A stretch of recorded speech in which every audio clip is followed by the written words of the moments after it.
Hey everyone, this is the Left Libertarian. This is going to be a video response to the case of self-ownership and libertarian property rights by a YouTuber named The Sauce.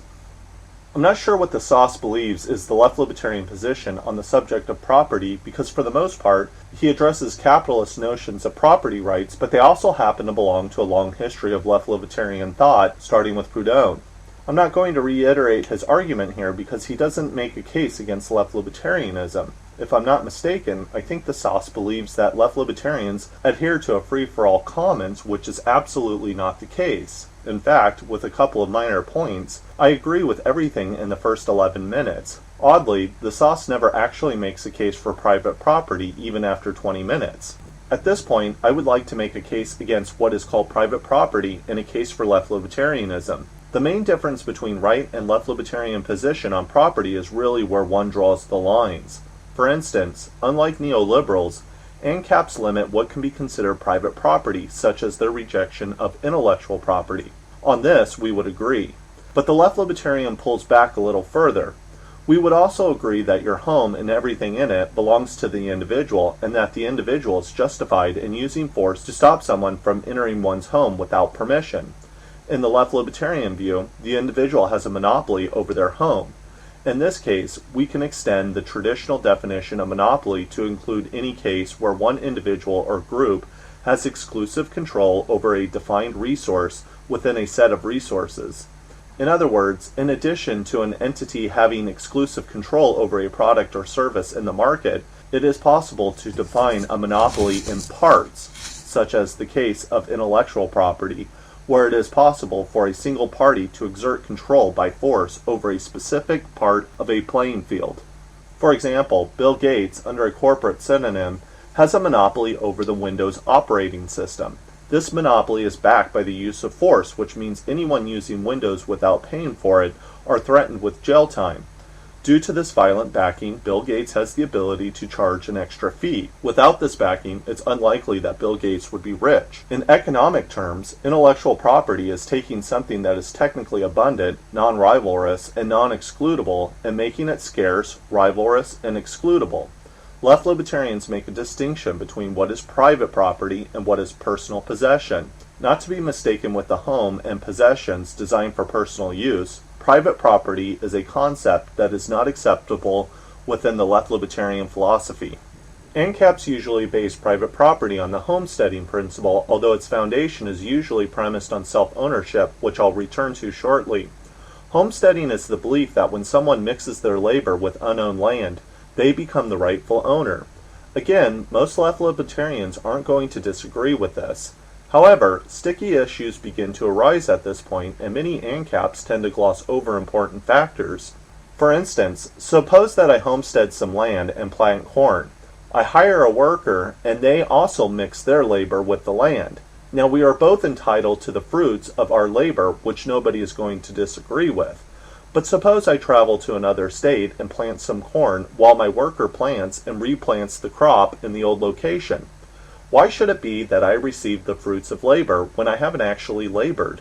We could also ask why my descendant should be the rightful owner of this land even though they may have never even seen, nor have they mixed their labor with the soil. ANCAPs tell us they have the right to do whatever they want with their property, including passing it down. However, I would argue that this is purely a legal fiction, which I'll hopefully address in this video. The Sauce brings up the subject of animals and how they have their own property rules. I think this is a poor example, but I'll work with it. Assume we have a wolf that marks its territory claiming a piece of land. We both agree that the piece of land should be quote-unquote owned by the wolf. But suppose the wolf leaves the area and starts to make her territory in another location. Should that land still be owned by the wolf? If we are to use the ANCAP justification, we have to say yes. In fact, ANCAPs would go further and say the wolf deserves added benefits because she dug a hole for shelter which another animal now uses. The left libertarian would reject such notions. In any case, the above abstraction has nothing to do with the real world. When we are born into a number of property norms which are backed by force. Unless you happen to be lucky, you probably don't own the means of production, nor do you have access to major resources. Therefore, in order to have access to the means of life, You must rent yourself to those who own capital. In other words, there is a monopoly on the means of production.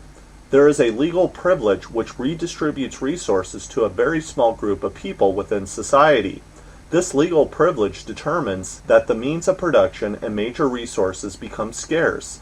Without this legal privilege, everyone could have access to the means of production. Instead, private property means an abundant resource is made scarce. This, of course, makes the means of production a rivalrous resource because the owner of this legal privilege can charge rents. Furthermore, the worker not only has to rent themselves, but they must pay a fee for access. Private property also means that consumers have to pay an extra cost for commodities. As one can see, this is similar to intellectual property.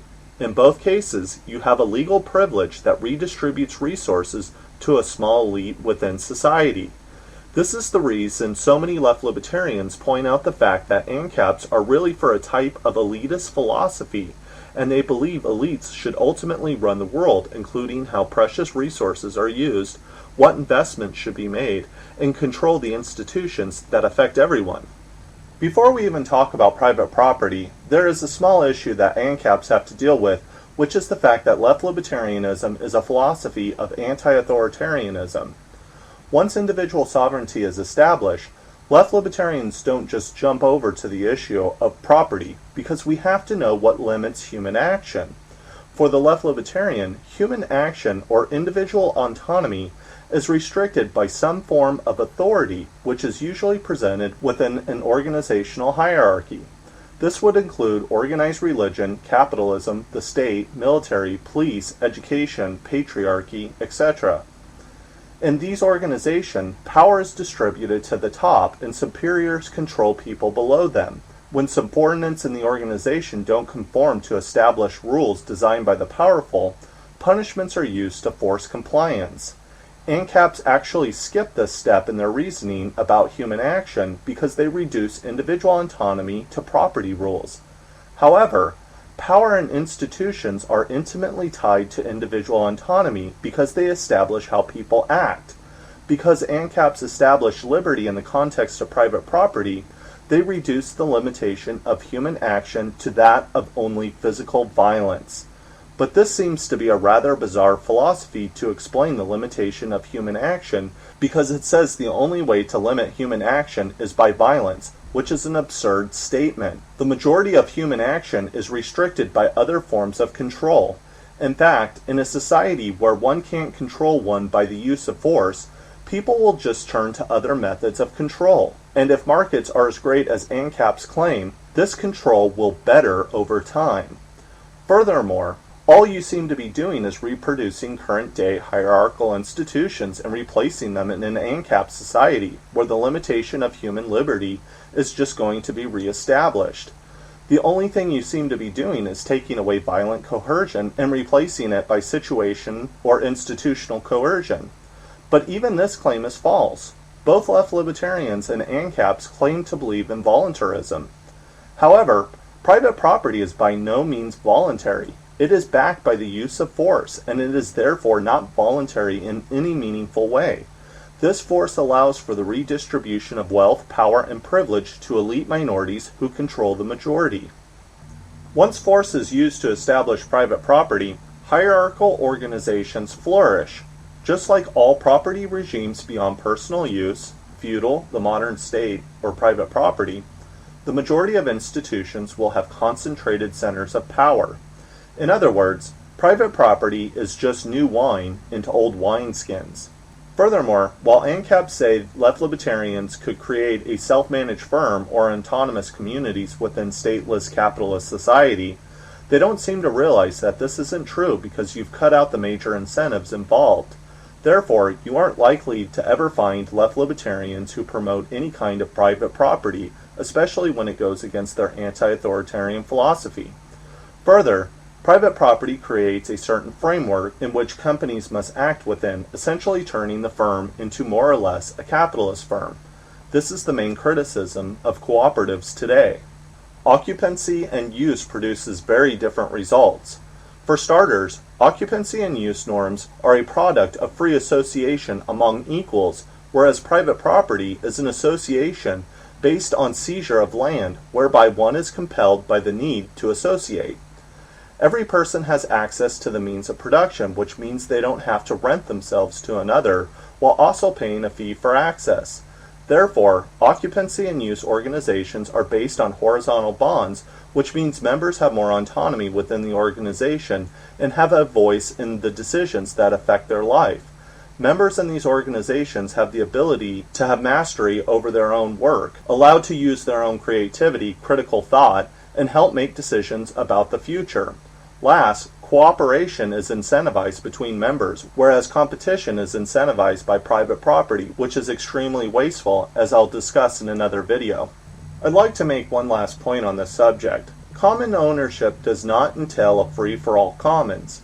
Instead, the commons have a number of rules for occupancy and use.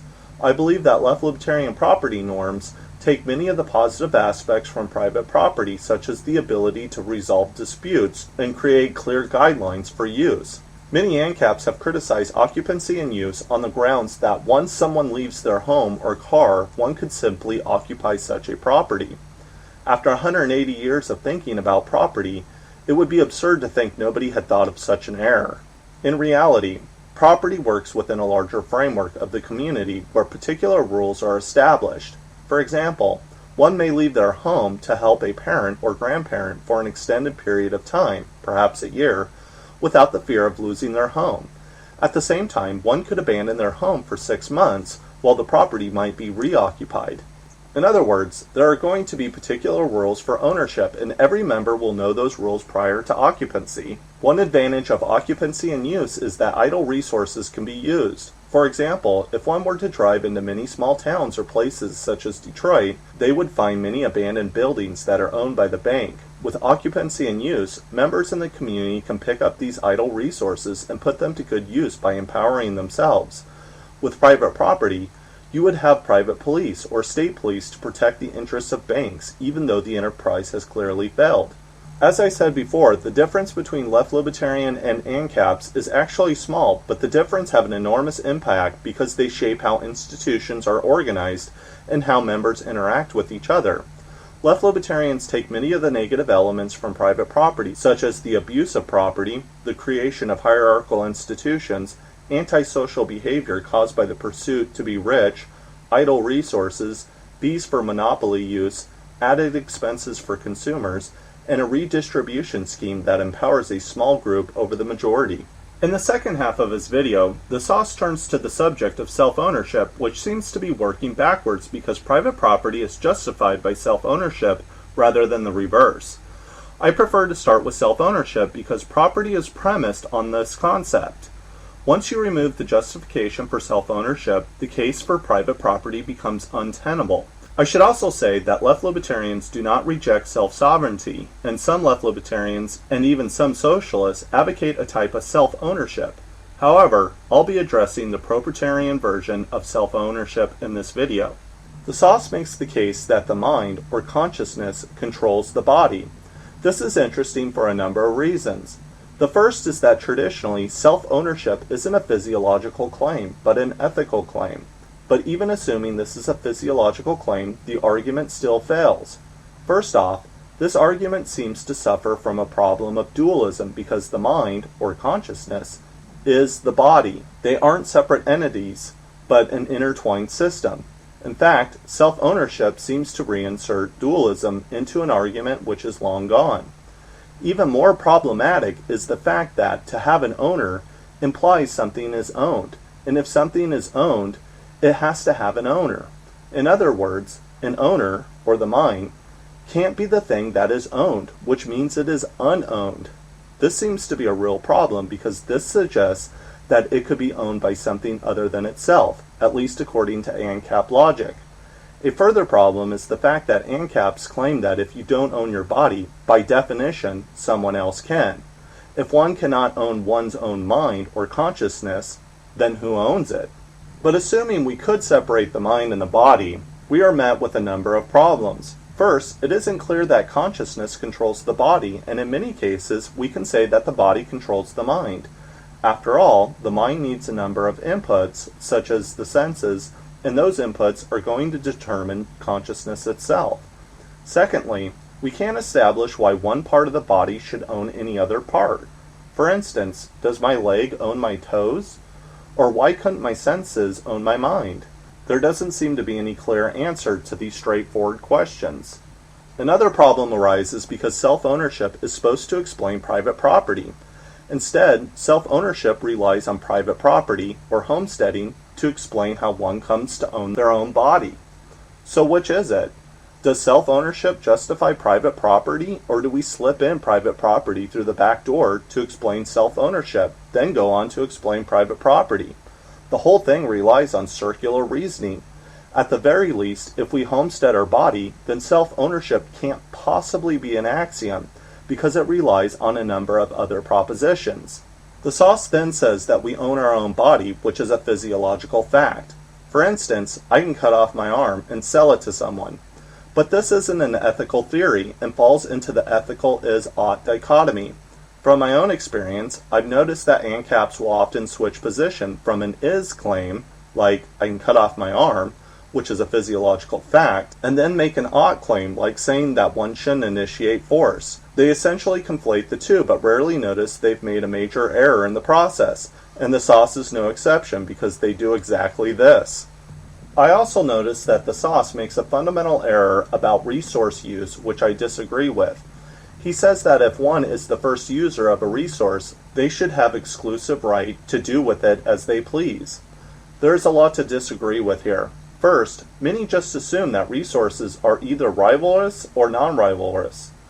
Anything that is rivalrous should be exclusively controlled. There are a couple of problems with this notion. In the real world, there is a gradation between rivalrous and non-rivalrous resources. Embedded in the sauce's argument is the assumption that this is an either-or proposition. However, the only way this is possible is by enclosure of private property. Now, we would both agree that my shirt is exclusively owned and that it is rivalrous. However, ANCAPs extend this argument far beyond personal use. For instance, a spring is neither totally rivalrous nor non-rivalrous.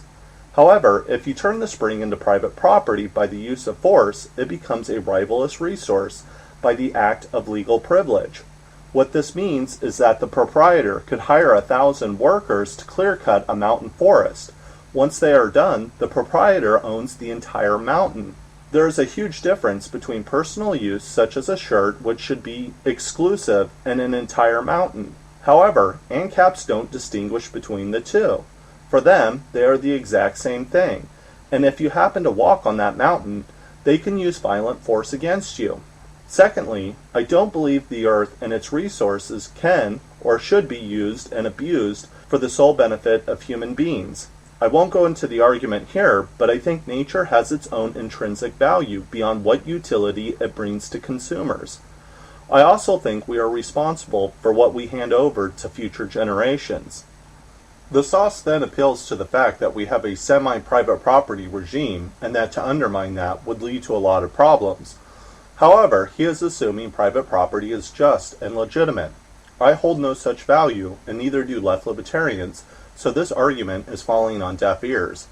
In fact, left-libertarians believe proprietarian property is highly unjust. But let's assume that we have a regime of occupancy and use, and we have a community garden. Suddenly, the sauce shows up to expropriate the garden by digging up the soil and plant seeds. But not only that, he has hired private guards and will use violence on any member who steps foot on what was commonly held. He then claims the garden is exclusively his, and that the garden is a rivalrous resource. Well, I don't think the sauce would do such a thing, and even his own philosophical principles wouldn't condone it. But I'm trying to clear up a misunderstanding of how one might view the other. From the left-libertarian perspective, the violence of expropriation has already happened and continues to this day. The sauce claims that he has never seen a better argument than the first appropriator principle. He then rejects that latecomers should have any ownership rights. To clarify this, he is saying that a person who happens to be the first person to transform the land into, say, a cornfield, should have exclusive rights over that land. anyone who joins in this enterprise doesn't get the benefits of being the original appropriator, but those benefits should be handed over to the proprietor, who has exclusive monopolistic control over the Earth's resources. From this point of view, any latecomer who demands the same benefits could only do so on the basis that might makes right.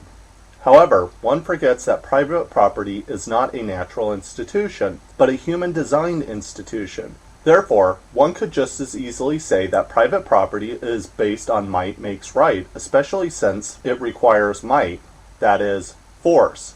Oddly, ANCAPs like to say things like, assume I build a factory after years of work, then someone comes along and demands part of the benefits. First, I'm not going to assume you built a factory, because one person can do no such thing. Secondly, left libertarians aren't against personal use of land, such as someone having a farm and planting crops for personal use. However, once a farmer decides to annex more land by employing labor, that laborer should have the same benefits because they have jointly mixed their labor with the land. The only way the ANCAP argument works is by making unrealistic assumptions. From here, ANCAPs like to make three arguments, which are based on monetary risk, hard work, or profit/interest based on weighting. However, these arguments are false and don't even flow from the concept of private property, but are negative aspects of monopolistic property norms. Furthermore, it isn't clear at all that the first appropriator should have exclusive domain, and there certainly isn't any principle which explains how long they deserve such a domain. For instance, I don't disagree that one mixing their labor with the soil should benefit. However, if someone also joins such an enterprise and mixes their labor by annexing more soil, why wouldn't they deserve the same benefits? More importantly, how can a proprietor claim new soil in which they have never touched? For example, suppose someone cuts down some trees and sells those trees to make paper. Now the proprietor takes the money and hires 5 workers to cut down 10 acres while they sit at home or manages the workers in the field. The proprietor hasn't mixed his labor with the soil, but he gets to claim the 10 acres exclusively for himself with all the benefits of a monopolist. The sauce then claims that if we don't adopt his first appropriator rule, then we can justify slavery. This is a pretty profound statement which basically says, believe what I say or suffer terrible consequences. This seems to be bordering on almost fundamentalist view of political philosophy.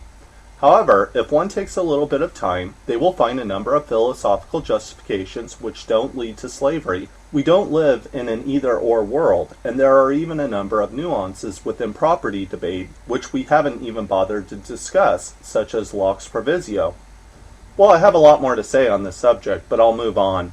As I said before, the difference on property aren't really that different, although they have a major impact on social relations and how resources are distributed. This also applies to self-ownership. As I said before, some left libertarians do believe in a type of self-ownership. So what is the differences between left libertarian self-sovereignty and proprietarian self-ownership? First, left libertarians don't reduce flesh and blood human beings to mere property. People should be autonomous and should be free to do as they please as long as they don't physically harm others or their personal possessions. However, once you remove property as the basis of self-ownership, you remove a number of the philosophical problems associated with it. Secondly, you remove the main justification for proprietarian private property and exclusive monopoly on common resources. Even though these differences are minor, they have a big impact because you remove monopolists and redistribution to a small group of people. In conclusion, left libertarians advocate occupancy and use, which produces organizations and institutions based on horizontal bonds. Individuals within these organizations have more autonomy because they are free to participate in the decisions that affect their everyday life. At the same time, left libertarians reject any property system which leads to pyramidal organizations which stifle human growth, create paternalism, and hinder individual autonomy. Left libertarians believe in personal possession such as a car, home, and everything within the home. Messy nuances as to what constitutes private versus personal possession can only be worked out by free agreement among individuals in a future society. The left libertarian also rejects monopolistic property, which requires the use of violent force in order to redistribute resources to an elite class in society while also creating a class of people who must rent themselves to superiors and adding additional costs to products and services.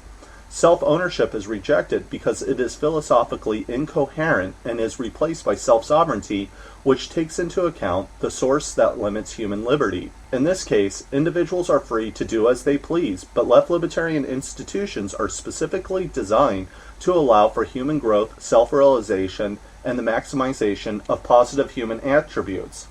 Anyway, I appreciate the sauce's candor in this discussion, even though we might disagree. Thank you.